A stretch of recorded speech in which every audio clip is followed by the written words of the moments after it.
Anda menyaksikan TV Prime Dialog bersama saya Maria Aneka.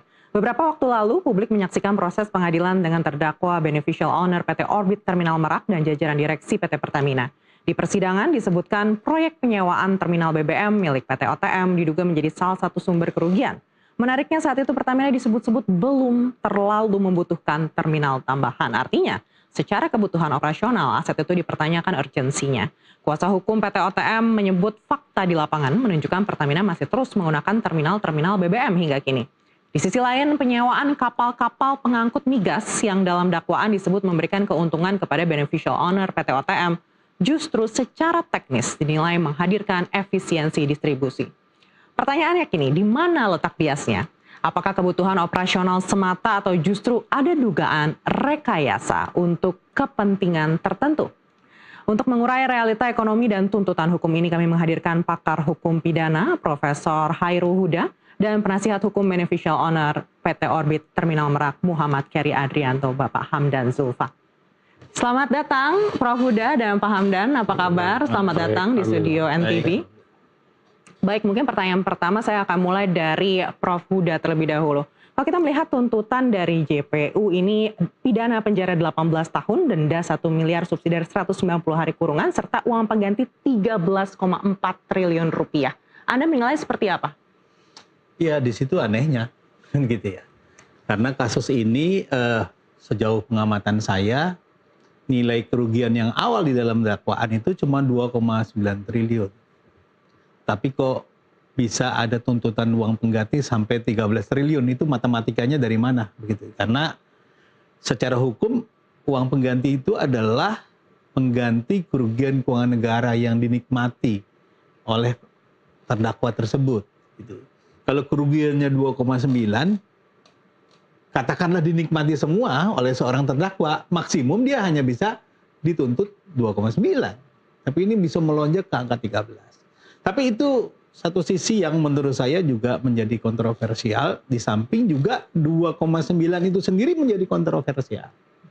Karena sejauh yang saya tahu dari media massa, bahwa itu kan nilai proyek ya, nilai kontrak lah. Dari terminal, dari kapal diakumulasi jumlahnya segitu. Bagaimana mungkin ada kerugian sementara terminalnya dipakai, kapalnya dipakai gitu loh. Lalu kerugiannya istilahnya total loss. Nah ini yang tidak masuk akal dari segi hukum pidana ya, penerapan hukum seperti ini, karena apa dasarnya dikatakan itu merupakan kerugian yang sifatnya total loss dari nilai seluruh yang dibayarkan ke Pertamina ke perusahaan tersebut, katakanlah seperti itu, sementara jasanya dipakai.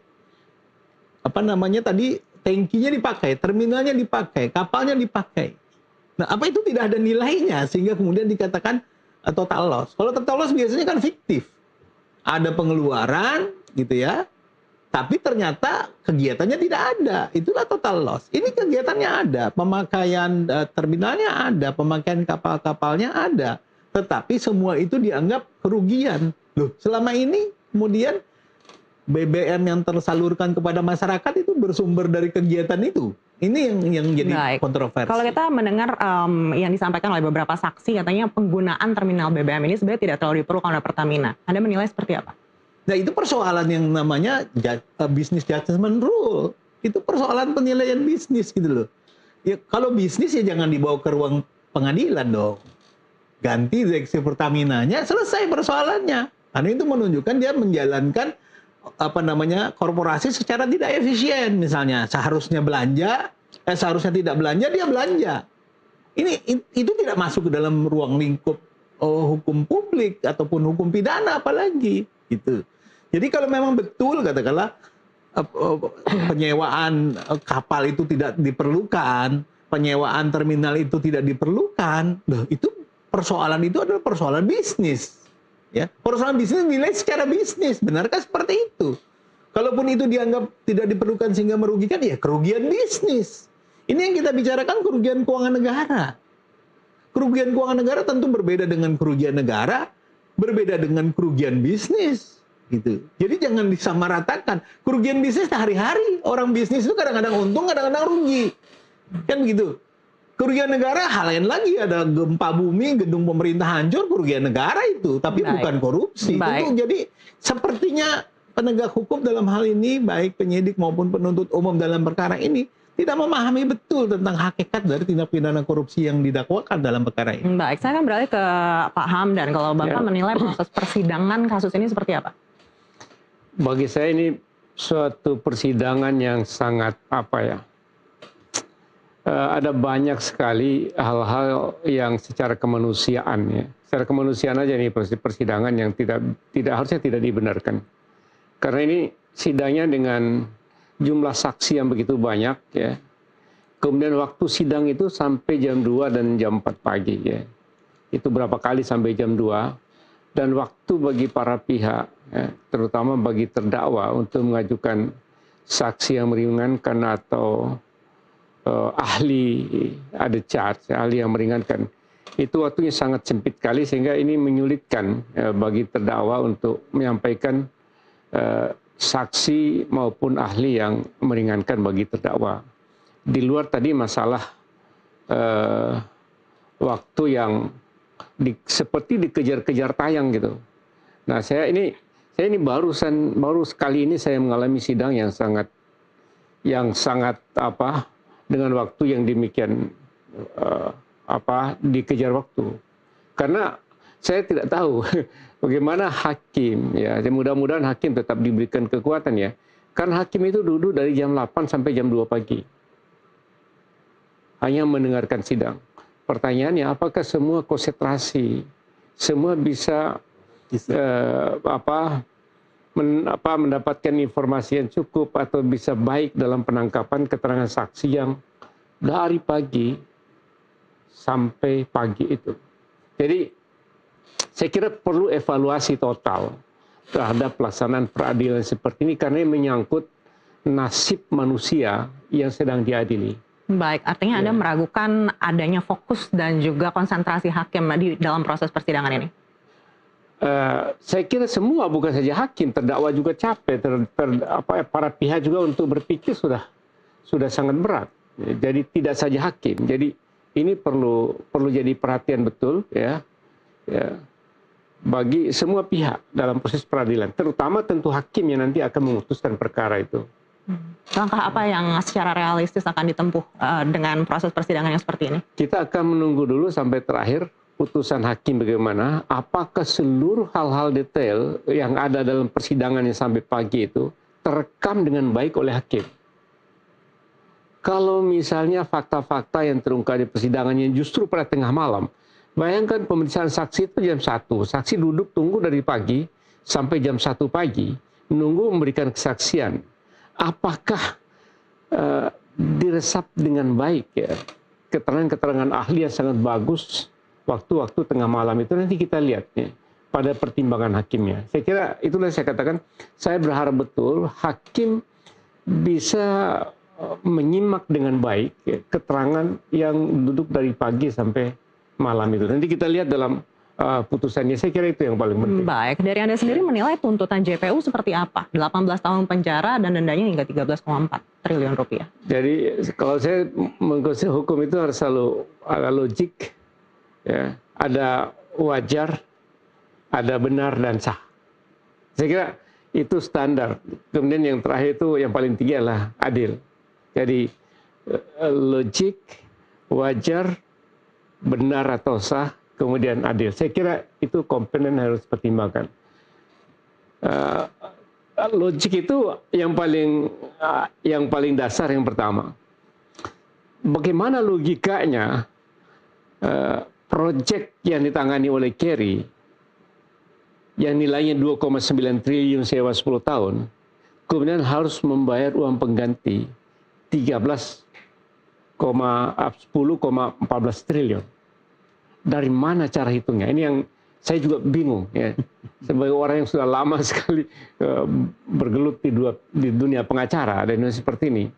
Kemudian yang kedua, memang dalam perkara ini ada banyak perkara yang lain. Ada tiga klaster perkara.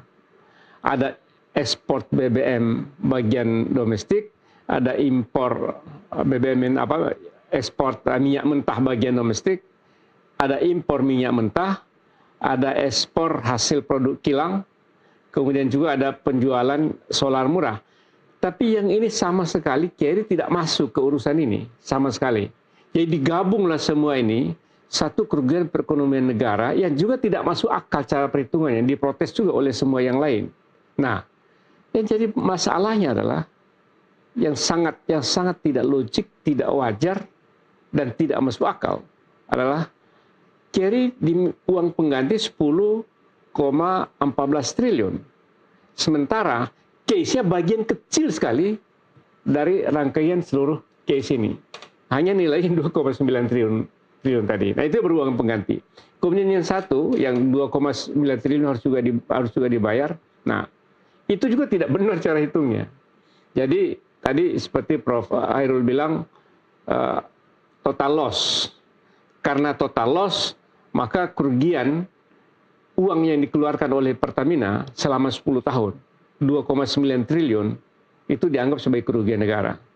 Lalu pertanyaan saya, apakah sewa 2,9 triliun itu terhadap tangki BBM itu gratis?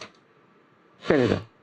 Kemudian sekarang, tangki BBM milik Kerry itu sampai sekarang masih dipakai. Kemudian dia menjadi objek vital nasional. Kemudian setiap tahun dari kementerian itu mendapatkan penghargaan dari pemerintah. Lalu di mana total loss? Jadi ada hal yang tidak logik, tidak wajar, tidak benar, Tidak adil. tidak adil. Ini semua masuk. Jadi pertanyaan sekali lagi, dari mana total loss-nya dan pemakaian Pertamina selama 10 tahun itu dianggap gratis.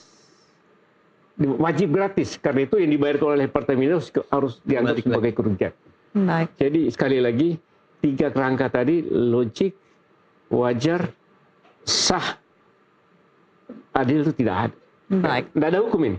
Baik, saya kembali lagi ke Prof. Huda. Kalau tadi 13,4 triliun rupiah Anda menilai ini tidak masuk di akal, 2,9 triliun rupiah ini juga tidak masuk di akal. Jumlah berapa yang menurut Anda ini harus dipertimbangkan ke depannya? Ya sebenarnya kalau memang dianggap sewa menyewa itu merugikan, berapa harga yang wajar?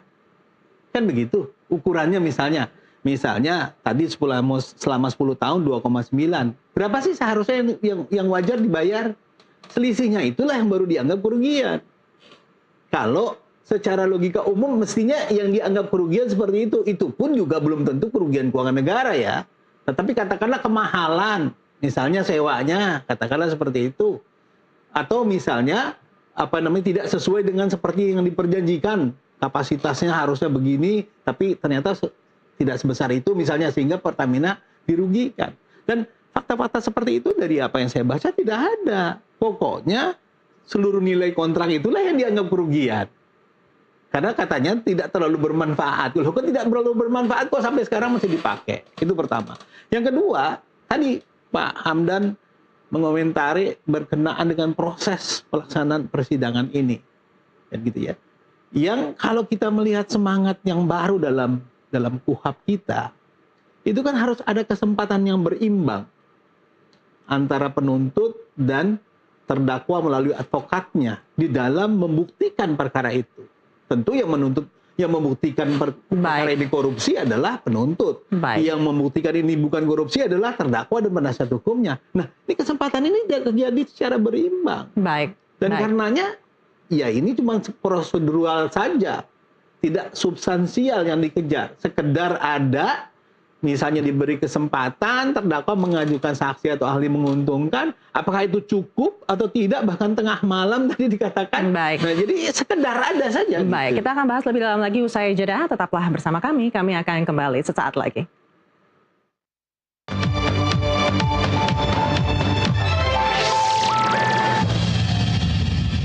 Selamat malam pemirsa, malam-malam makin... Anda kembali lagi di NTV Prime Dialog, masih bersama saya Maria Anneke, dan saya juga masih bersama dengan Profesor Hairul Huda dan juga Bapak Hamdan Zulfa. Iya, Prof. dan Pak Hamdan, sebelum kita melanjutkan dialog, kita akan sama-sama saksikan pernyataan dari Kapus Penkum berikut ini. Dan sekitar bulan November, ketika ada pertemuan di Maroko, di mana di situ juga kita melakukan pertemuan bilateral dengan pihak Interpol. Di situ hadir delegasi dari Kejaksaan, juga dari NCB, menerangkan tentang permohonan identitas kita, di mana dalam pertemuan tersebut disampaikan bahwa kita mengadakan identitas dengan memberikan pemahaman dan penjelasan tentang sistem hukum dan perkara ini terkait perkara apa, dan memang bahwa ini tidak, salah satunya tidak bermuatan politis. Baik, saya akan langsung ke Pak Hamdan. Pak Hamdan, kalau kita melihat dari kasusnya sendiri, ini kan artinya OTM ini menyewakan fasilitas terhadap Pertamina, begitu. Tapi dari segi pidana, Anda lihat seperti apa hukumnya untuk menyewa alat seperti ini? Jadi gini, inilah yang kita masalahkan begini. Perkara ini suatu keputusan dan kebijakan bisnis yang dipidanakan. Dari sisi Pertamina begini, ini ada dua sisi Pertamina dan sisi swasta. Dari sisi Pertamina, Pertamina dalam RJPP-nya 2012-2016 ada pengadaan tangki untuk kebutuhan 2012-2016. Namanya RJPP itu disahkan RUPS, dan itu semua yang masuk ikut dan disahkan oleh pemegang saham, yaitu pemerintah. Nah, untuk melaksanakan RJPP di 2013 dimasukkan dalam RKAP. RKAP Pertamina menyatakan bahwa perlu ada pengadaan tangki bahan bakar. Akhirnya diadakanlah di 2013. 2014 lah dimulai proyek ini efektif mulai dilaksanakan. Sekarang jaksa bilang itu tidak diperlukan oleh Pertamina. Ini yang nilai siapa sih? Apa jaksa atau Pertamina? Pertamina menyatakan dalam RJPP, dalam RKP-nya mereka perlu. Lalu jaksa bilang tidak perlu. Ini yang bisnis jaksa apa Pertamina? Jadi ini pertanyaan. Ini saya bilang itu kasus bisnis yang dipidanakan. Kemudian dari sisi swasta, dari sisi Kerry. Kerry tadi bukan pemilik, dia mau melakukan take over. Sebelum take over, nah ada kesepakatan ini dengan pemilik lama, saya nanti akan beli, kira-kira kalau pasar yang bagus kira-kira gitu. Dan dia tawarkanlah ke banyak orang ya, untuk mempergunakan OTM ini, kira-kira ini prospek nggak untuk di take over. Akhirnya Pertamina mau ketemu dengan ada rencana Pertamina bahwa mereka mau pakai. Oke. Akhirnya take over lah oleh Kerry. Take over, kemudian disewakanlah kepada Pertamina. Kerry sebagai pihak swasta kan ikut saja. Dia mengajukan kepada penawaran kepada Pertamina, Pertamina setuju, kemudian negosiasi, harganya berapa, semua setuju. Harganya tidak didikte oleh Kerry. Pertamina pun tidak menentukan sendiri. Dia minta kepada pihak luar yang independen untuk menentukan harga. Diikuti semua. Ini proses bisnis yang biasa. Nah, kemudian di tengah jalan, ketika 2 tahun, hampir 2 tahun berjalan, ini tidak dibayar-bayar. Karena ada masalah politis. Masalah politisnya saat itu adalah pergantian presiden. Dari Presiden SBY ke Presiden Jokowi. Kemudian yang kedua, ada pergantian direksi. Dari Ibu Karen ke siapa itu? Ke Pak Dwi. Ini ditangguhkan. Ini dipakai tanpa dibayar selama hampir 2 tahun. Pertamina bilang, ada internal Pertamina bilang, hasil review internal, wah ini ketinggian harganya. Ya kalau ketinggian gimana dong?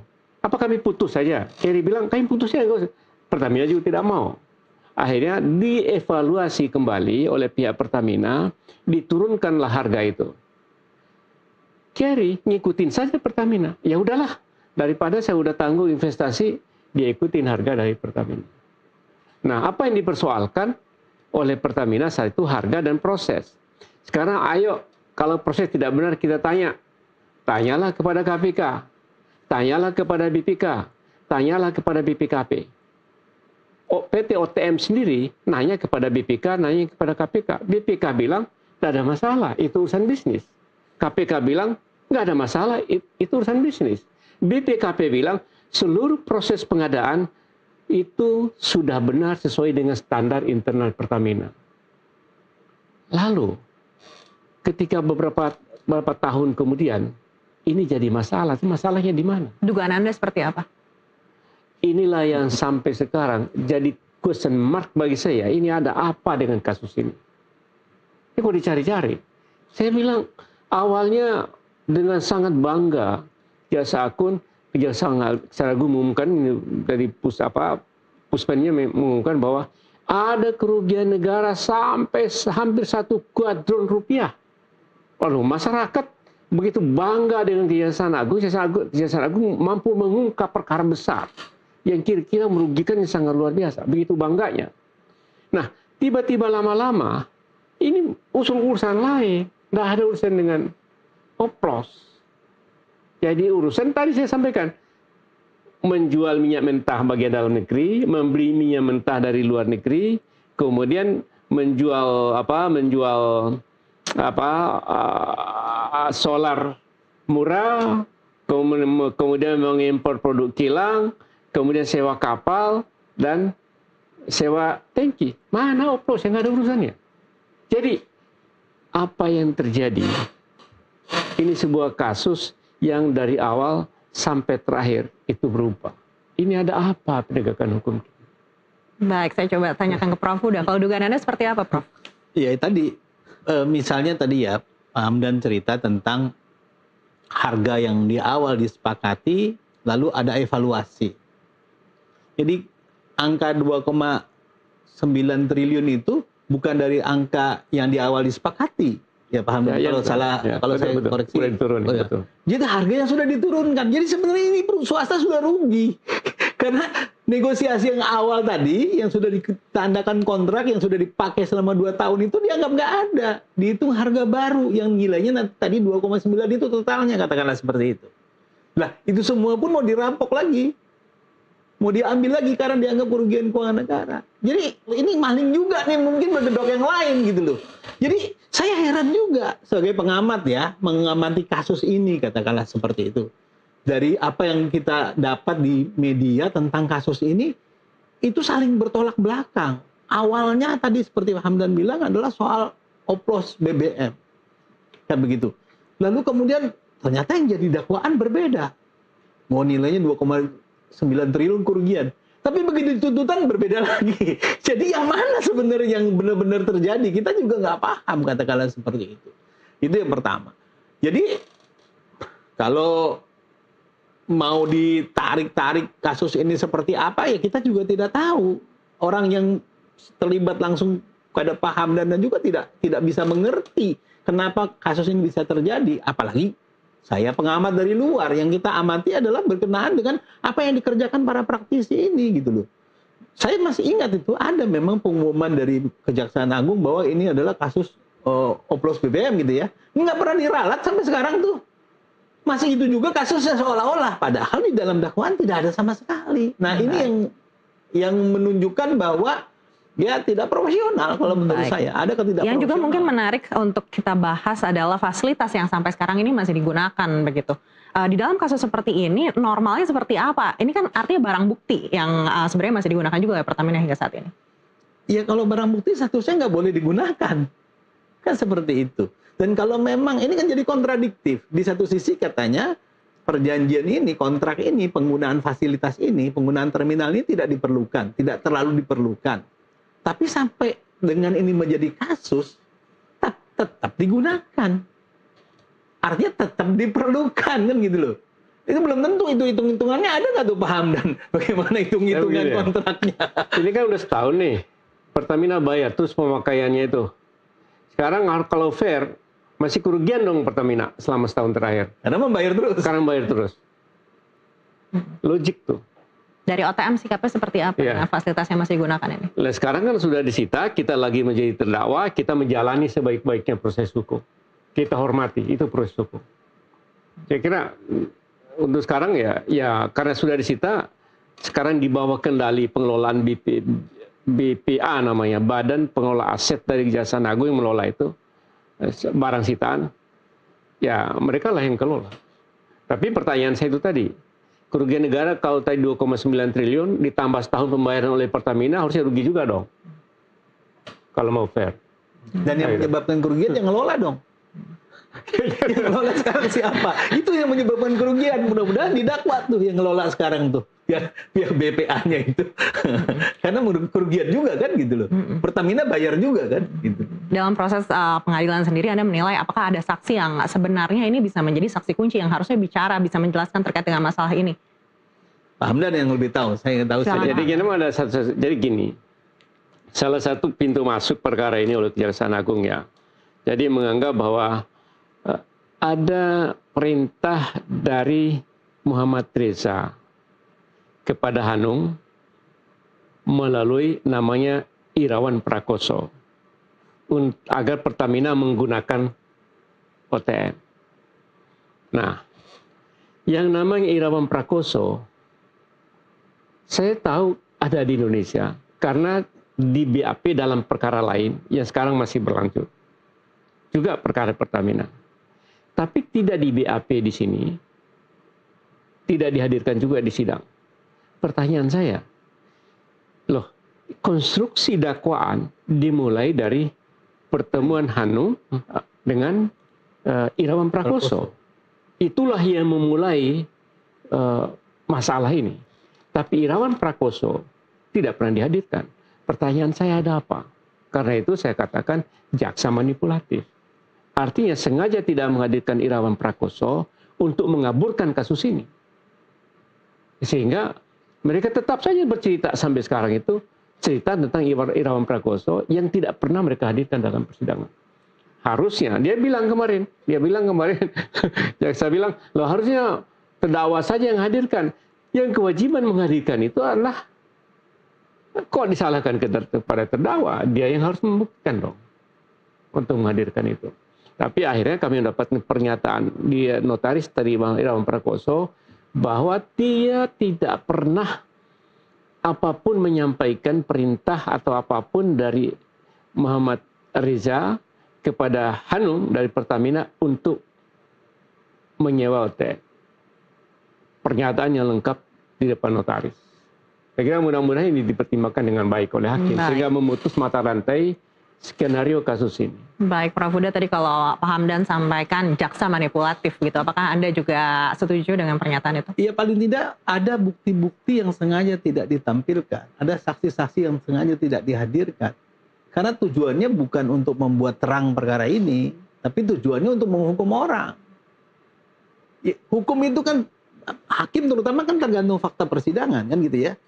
Jadi ada kecenderungan yang saya lihat, hanya katakanlah saksi-saksi atau bukti-bukti yang kira-kira akan sejalan dengan konstruksi cara berpikir jaksa di dalam dakwaan, inilah yang kemudian dibawa ke pengadilan. Sisanya ya tadi dikatakan hak dari terdakwa, padahal sebenarnya dalam KUHP yang baru saja kalau terdakwa minta itu yang harus hadirkan jaksa. Baik.